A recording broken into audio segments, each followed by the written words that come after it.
Hola, ¿qué tal, amigas y amigos? ¿Cómo están ustedes? Aquí estamos en un programa más de ¿Qué propone? Y bueno, como hemos venido en estas últimas entregas, hemos estado conversando con distintos sectores, con distintas personalidades ligadas a esos sectores, porque ya conversamos con todos los candidatos. Así que en esta ocasión los quiero invitar a que conozcamos un poco acerca de nuestro invitado de hoy. Uniades Urbina Medina es un médico pediatra intensivista. Nace en Cabimas el 6 de marzo de 1959. Egresó como médico cirujano de la Universidad del Zulia en el año 1984.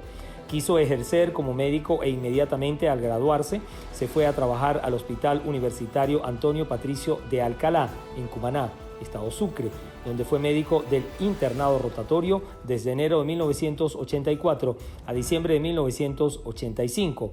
Al año siguiente fue médico residente adscrito al servicio de pediatría desde enero hasta diciembre de 1986. Fue médico residente, cursante del posgrado universitario de puericultura y pediatría en el Hospital de Niños J.M. de los Ríos desde 1987 hasta 1989. Continúa como médico residente cursante del posgrado universitario de medicina crítica pediátrica en el mismo hospital entre los años 1990 y 1991. El doctor Urbina ha desempeñado los cargos de director general del Hospital de Niños J.M. de los Ríos en el periodo 2000 a 2001. Fue médico adjunto al director y coordinador de control de gestión del Hospital de Niños J.M. de los Ríos durante los meses del 26/7/99 al 25/10/99 y director general del Hospital de Niños J.M. de los Ríos 2012-2013. Fue presidente de la Sociedad Venezolana de Puericultura y Pediatría hasta el año 2020 y actualmente se desempeña como vicepresidente de la Academia Nacional de Medicina. Está con nosotros el doctor Uniades Urbina. Doctor, ¿cómo está? Bienvenido. Bien, muchas gracias por la invitación. Vicepresidente de la Academia Nacional de Medicina. Caramba, desde aquellos primeros tiempos cuando lo entrevistaba, hemos avanzado, doctor. Como no, de ser residente en el Hospital de Niños en Formación, aquí voy. Bueno, caramba. Bueno, de inmediato vamos con las preguntas. Adelante. De acuerdo a la Federación Médica Venezolana, más o menos un 33% de los médicos venezolanos han emigrado. Somos más o menos un 60.000 médicos reportados hasta el último censo que teníamos en la Federación Médica. Quiere decir que 33% es mucho.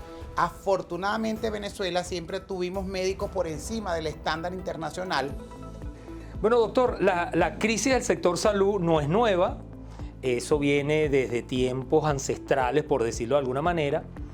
¿Cuál es la diferencia entre ese ayer y el hoy, que se ha agravado? Sí, ciertamente. Cuando hablamos de la crisis del sector salud, nunca ha estado perfecto, todo es perfectible, eso sí, y lo que se habla de la Cuarta República, hemos tenido siempre protestas porque los hospitales no están dotados de manera adecuada, los sueldos muy bajos. El ruleteo, pero la diferencia con esta crisis que estamos viviendo es que en aquel entonces usted peleaba por vacuna y había vacuna. Peleaba por sueldo, más o menos había algún aumento. O sea, había respuesta. Había respuesta a los problemas. Ahora no, ahora se han ido sumando como una cadena de eslabones, una cadena, y los problemas siguen. Lo que se pasa es que se va aumentando cada vez más los problemas y por supuesto eso repercute en la atención de la población venezolana. ¿No hay persecución en el caso de quienes protestan? Sí, como no, hay persecución, te crean expedientes para tacharte tu expediente en el hospital.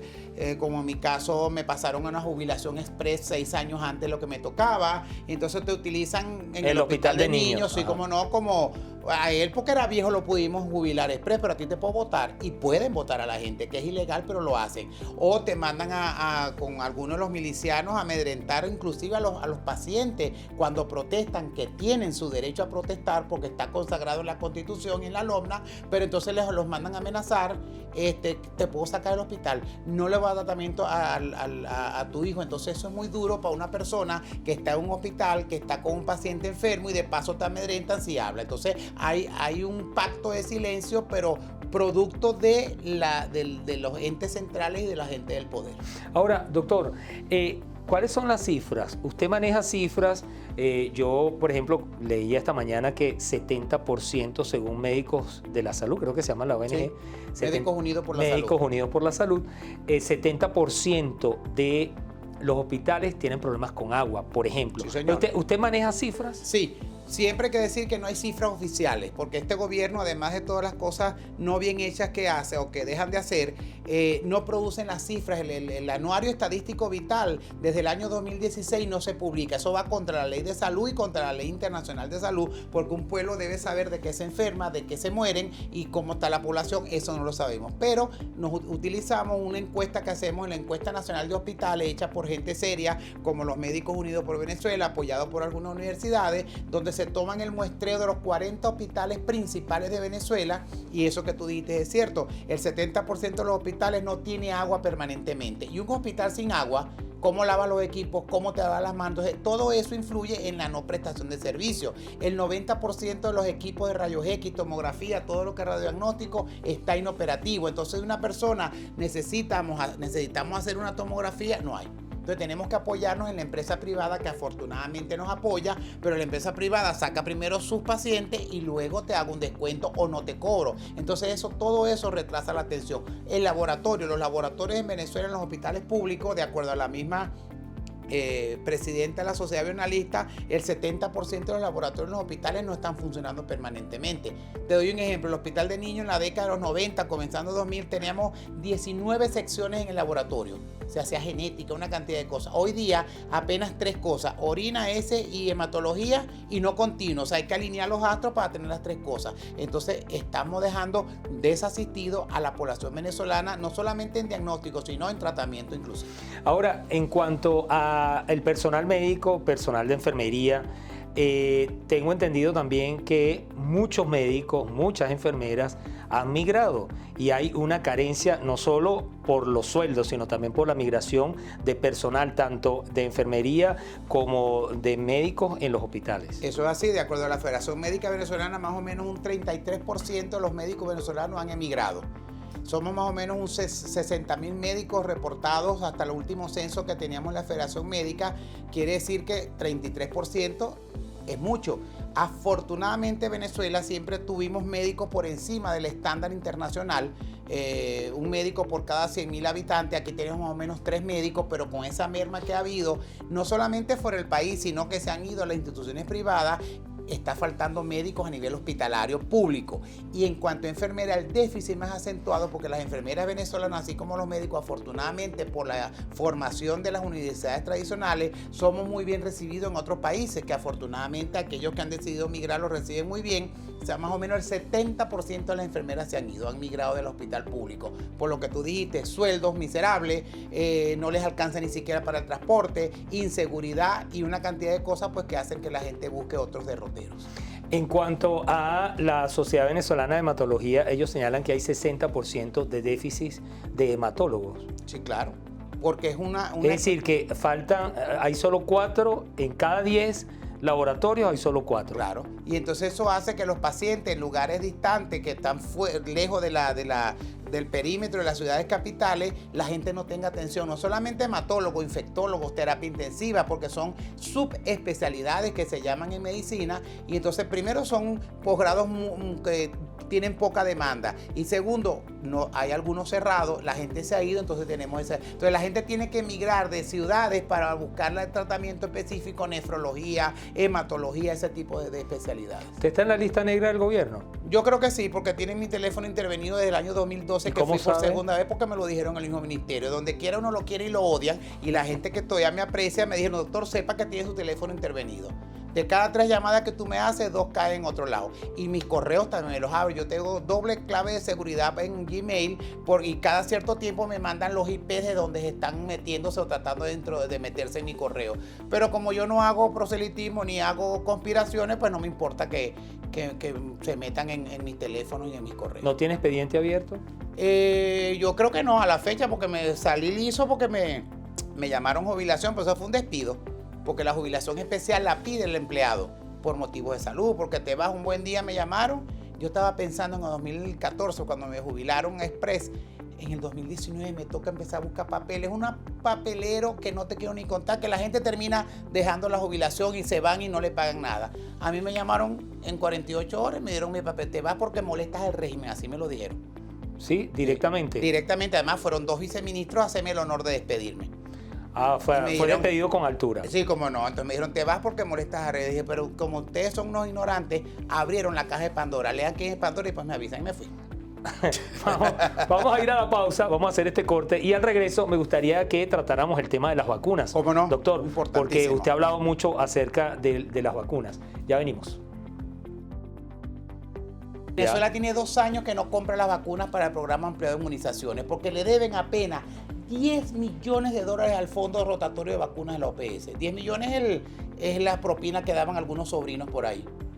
Por ese motivo, entonces al yo no pagarte, tú no me das la vacuna. Estamos de vuelta con más de qué propone y en esta ocasión, como ya lo habíamos anunciado, nos acompaña el doctor Uniades Urbina, es el vicepresidente de la Academia Nacional de Medicina.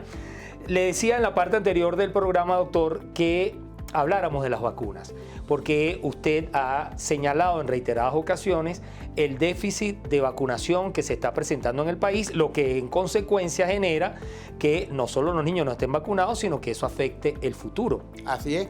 Venezuela, hasta la década de los 2000, fuimos abanderados en Latinoamérica en tener un programa ampliado de inmunizaciones, que es el programa oficial de los ministerios a nivel latinoamericano, en cuanto a introducción y a modernización de este programa.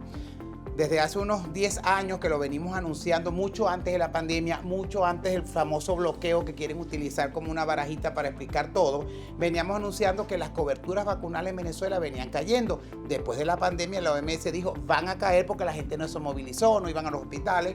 Y entonces hubo una caída en los últimos 30 años en Latinoamérica al 80% de la cobertura vacunal. La OMS dice que para tener una población vacunada adecuadamente tiene que estar entre 90 y 95%. 80% la región, pero cuando vamos a Venezuela llegamos apenas al 50% de la población. De cada 2 niños, 1 no está vacunado. Ya va, pero antes cumplíamos con la OMS con el 95. Nunca llegamos a 95, porque estábamos en 80, 90, dependiendo del rubro que estuviéramos hablando. Ahorita tenemos, cuando sumamos, dividimos y hacemos una regla de 3 perfecta, apenas llegamos al 50%. ¿Qué pasa? La BCG, que es la primera vacuna que se le debe poner al niño en el primer mes, era 90, 92. ¿Pero eso es una vacuna contra qué? Porque recuerda contra la tuberculosis. Okay, usted es médico, pero los oyentes no. Contra la tuberculosis, la BCG, la mamá sabe, pero es verdad, contra la tuberculosis. Más o menos manteníamos 90, 92% de cobertura vacunal. Casi no salía ningún muchacho en la maternidad sin la vacuna. Hoy día estamos en 68. Por lo tanto, tenemos una población desasistida y estamos presentando en el Hospital de Niños, que seguimos siendo, a pesar de la crisis, centro de referencia nacional, un caso nuevo de tuberculosis diario.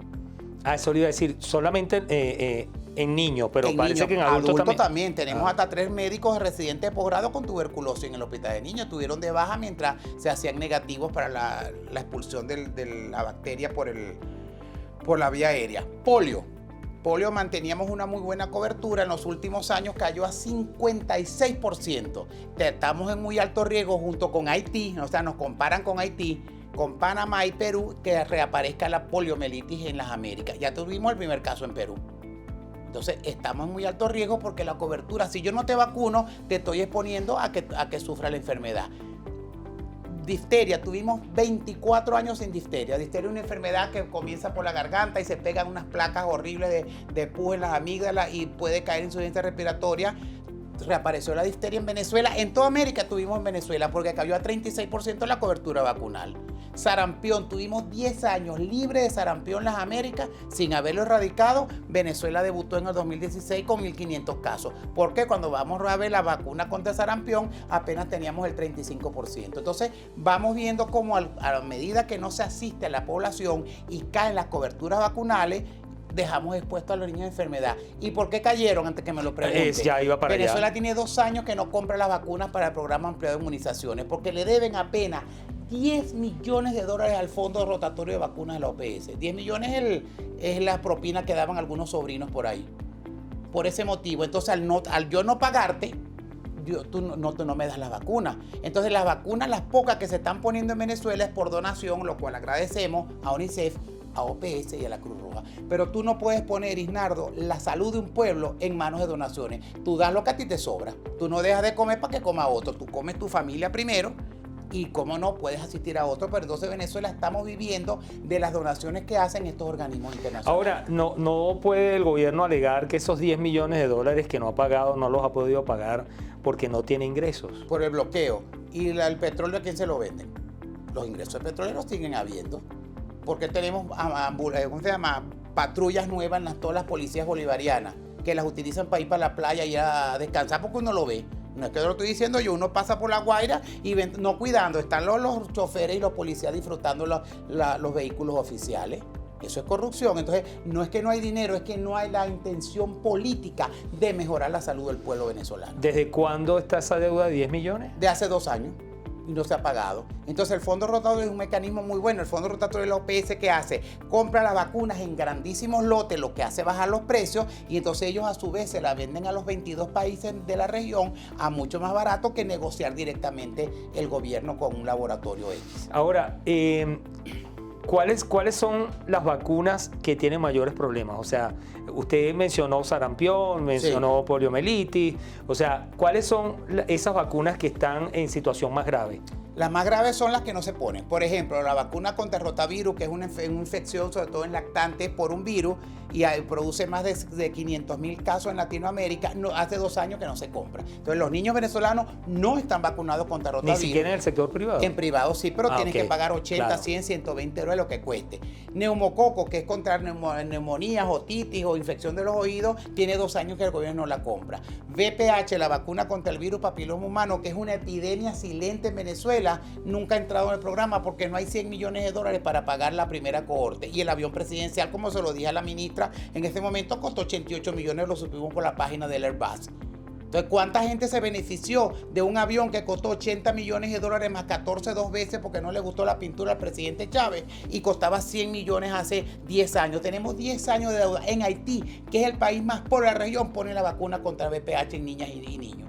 Y aquí no la tenemos. Aquí está en sector privado solamente. Solamente sector privado. Pero hay que pensar que la gente debería tener la vacuna gratis, universal, de calidad en todos los ambulatorios, pero no lo hay. Y las demás vacunas, pues, como ya te dije, las diferentes cifras, 50%, 37%, cuando debería estar en 90-95% la cobertura ¿En vacunal. qué hospitales sí se está vacunando? En el hospital de niños, por lo pronto, se vacuna en los centros grandes, pero cuando la mamá llega, no hay luz. El ascensor no funciona. La enfermera no fue, o las vacunas no están. Y el problema es que estamos hablando de Caracas, o Maracaibo, o Barquisimeto, pero cuando vas a las ciudades o a los pueblos más lejanos, no hay neveras para guardar las vacunas. ¿Cómo te vacuno si no hay nevera? Ahorita hay una, para que no digan que soy jinete del apocalipsis, hay un convenio con Gavi, que es un mecanismo de vacunas de la OPS. Ellos dijeron, nosotros, mecanismo OPS, le vamos a comprar las vacunas a Venezuela para 2023. Eso sí, Venezuela tiene que firmar un convenio que compre 24, 25, 26, porque así no se pierde la inversión. Entonces, van a traer todas las vacunas del programa ampliado de inmunizaciones, van a reintroducir la neumococo y rotavirus y van a introducir por primera vez VPH. El problema es que las vacunas, ya se va a acabar el año, no han llegado porque no hay gasolina para distribuir las vacunas después que lleguen a Caracas. ¿Qué tal en un país petrolero como este? O sea, si no es la cadena de frío es que no hay gasolina. Y si no hay gasolina es que no hay vacuna. Ahora van a llegar las vacunas. Entonces no podemos vivir en este ayayay y en este sobresalto para la población venezolana. Doctor, ¿usted se ha reunido con algún candidato de la oposición para proponer estas cosas y revisar? No, directamente con algunos. ¿Lo han llamado? No, me llamó una de las candidatas, para organizar un plan de trabajo que ojalá se pudiera cumplir. Pero estamos a la orden como sociedades, como academia, para cualquiera que necesite asesoramiento en materia de salud, en el aspecto que sea, las sociedades científicas y la Academia Nacional tenemos la posibilidad, así como nos ponemos a la orden a los futuros candidatos, nos hemos puesto a la orden porque por ley nos corresponde ser asesores del gobierno nacional en materia de salud, pero no tenemos un interlocutor válido. ¿No lo han llamado? No nos han llamado. ¿No? Para nada. Entonces, ¿qué hacemos nosotros? Mandamos la comunicación y entonces empezamos a hacer comunicados públicos, para ver si así por lo menos lo leen, porque les mandamos en una directamente, el recibido por una secretaria, pero hasta ahí. Hemos hablado el COVID, hemos hablado de embarazos en adolescentes, en mortalidad materno-infantil, pero no tenemos un interlocutor válido. Y repito, por la ley venezolana, nosotros somos asesores de los gobiernos nacionales, que lo hemos sido en los últimos 40, 50 años o antes.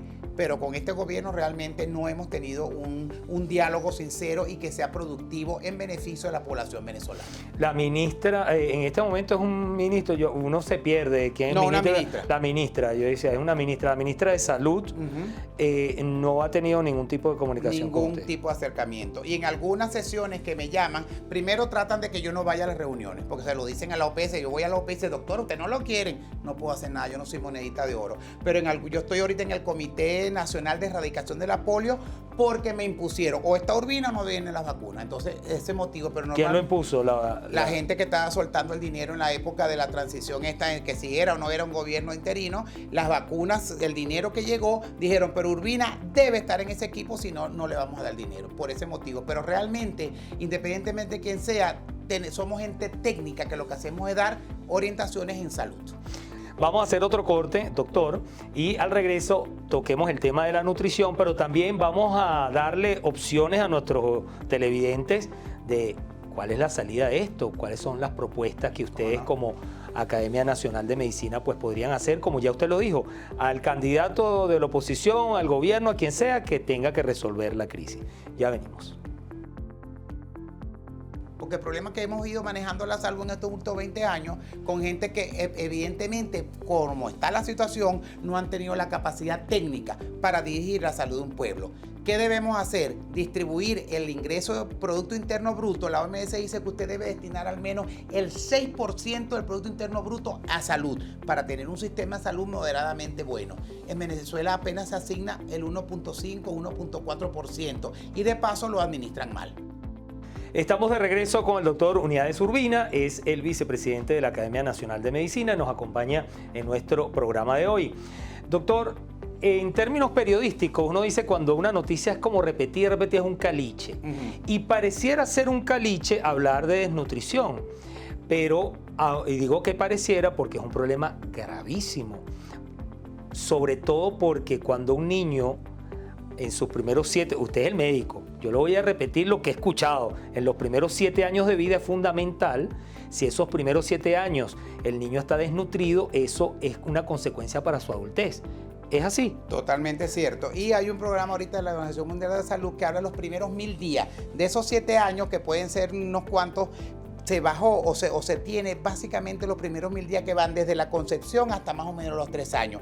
Porque en ese periodo es cuando el cerebro crece más y hace todas las conexiones que te van a llevar a ser un adulto provechoso como tú, que eres periodista, que eres un padre de familia responsable. Entonces, si yo en esos primeros 1000 días no como lo suficiente, no crezco lo suficiente y mi cerebro no se desarrolla, voy a tener un adulto a futuro con una minusvalía. Que tenga menos talla, bueno, sobre todo en las mujeres no hay nada que un tacón no eleve.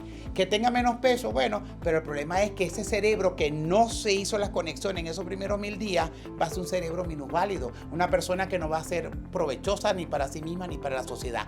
Hoy día no tenemos cifras oficiales, repito, pero la gente seria como Cáritas, la misma gente de la OPS, la gente de Cania, ha hecho un estudio y dice que hay más o menos un 33% de los niños menores de 5 años en desnutrición.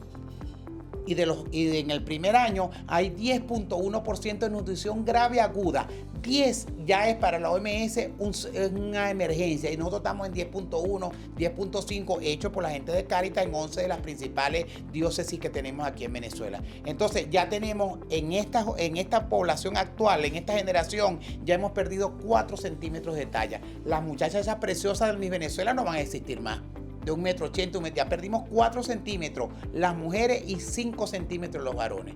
Entonces estamos teniendo una generación de relevo que va a ser bajita, flaquita, pero sobre todo minusválidos a nivel mental. Que podemos recuperarlos, claro, pero con una intervención temprana. Después que tengamos 7 años ya el mal le está hecho. Entonces necesitamos a eso me refería, trabajo. Que es irreversible en un momento determinado. Sí, señor, sí, señor. Y si no, va a costar mucho más que un niño que tenga nutrición, cariño adecuado, una familia adecuada. ¿Qué proponemos de la Academia Nacional de Medicina? Primero, la inversión en salud. No se me adelante, porque yo le quería preguntar, si usted mañana, usted es doctor, no, lo nombran ministro. Esa pregunta es muy mala. No, pero usted no olvidemos que es ministro, pues, pero usted lo nombran en un cargo importante que usted es responsable de resolver este problema. ¿Qué sería lo primero que haría? Lo primero que yo haría es poner gente proba y técnica en los cargos de decisión. Porque el problema es que hemos ido manejando la salud en estos últimos 20 años con gente que evidentemente, como está la situación, no han tenido la capacidad técnica para dirigir la salud de un pueblo. ¿Qué debemos hacer? Distribuir el ingreso de Producto Interno Bruto. La OMS dice que usted debe destinar al menos el 6% del Producto Interno Bruto a salud para tener un sistema de salud moderadamente bueno. En Venezuela apenas se asigna el 1.5, 1.4% y de paso lo administran mal. Hacen cosas que no hacen falta en los hospitales. Puertas eléctricas en los hospitales públicos. A las 2 semanas ya no funcionan los sensores. Puertas de vidrio en una ciudad sísmica tampoco se debe. Además, la ley ISO 2000, la normativa, dice no deben tener puertas. Entonces, hacen cosas para que se vea bonito, pero son infuncionales. Entonces, un presupuesto adecuado, tener gente proba y técnica en los cargos que son de decisión y, por supuesto, como soy pediatra, tengo que abogar por un programa de inmunizaciones. Esnardo, las vacunas y el agua potable han sido los avances más importantes del siglo XX y parte del siglo XXI en cuanto a salud pública. Si tú puedes evitar que alguien se enferme con vacuna, pues vacúnalo. Y ya sabemos cómo está la vacunación en Venezuela. Y por supuesto, mejorar la nutrición, que eso indica, por supuesto, ir de la mano de mejorar los ingresos familiares para que una familia pueda cubrir la cesta básica y poder vivir en esta emergencia humanitaria que estamos pasando. Pero hay médicos que son directores de hospital y médicos que han tenido cargos importantes en el sector salud. Pero el hecho de que sea médico no te autoriza y no te da la competencia para ser director de un hospital, porque la ley venezolana dice que usted tiene primero que ser venezolano. Así es sencillo, d'emblée. Y tenemos médicos de otros países sin haber hecho reválida en cargos gerenciales. Y segundo, usted debe tener un curso de salud pública, haber estudiado gerencia, porque tú vas a gerenciar. El problema es que cuando te pongo a ti porque eres mi amigo y votaste por mí, te conviertes en un bodeguero. Tú no puedes comprar de hoy para mañana. Hay una ley de Contraloría que usted tiene que programar y para programar necesitas estadística y comprar, porque entonces el comprar de emergencia hoy para mañana te saltan los canales regulares y viene la corrupción. No dicha por la academia ni por Unidad Urbina, dicho por el mismo extinto presidente Chávez, que le dijo una vez a la ministra: te voy a dar más reales, pero no para que te lo robes. Eso está grabado, eso es noticia pública. Entonces necesitamos gente proba y gente técnica que sepa en qué invertir adecuadamente los dineros del país. ¿En cuánto tiempo se puede resolver? ¡Wow! O por lo menos que se comience a notar por lo menos unos 5 años como mínimo, poniéndole corazón y cambiando la política de salud, pudiéramos empezar a recuperar el sistema de salud. Bueno, doctor, se nos agotó el tiempo. Bueno, me trajiste para acá y me diste apenas 2 minutos, porque a mí se me pasaron los 2 minutos volando. No, bueno, lo que pasa es que cuando uno está acostumbrado a hablar, el tiempo parece corto, pero le agradezco. Muchísimas gracias y gracias por estar pendiente de la salud del pueblo venezolano. No, gracias a usted por haber permitido que nuestra audiencia pues conozca detalles, además propuestas, aquí en nuestro programa que propone, donde seguimos con la mesa servida. Y nosotros vamos a continuar entrevistando a las personas que sea necesario entrevistar para que usted, como nosotros, sepamos todos qué propone.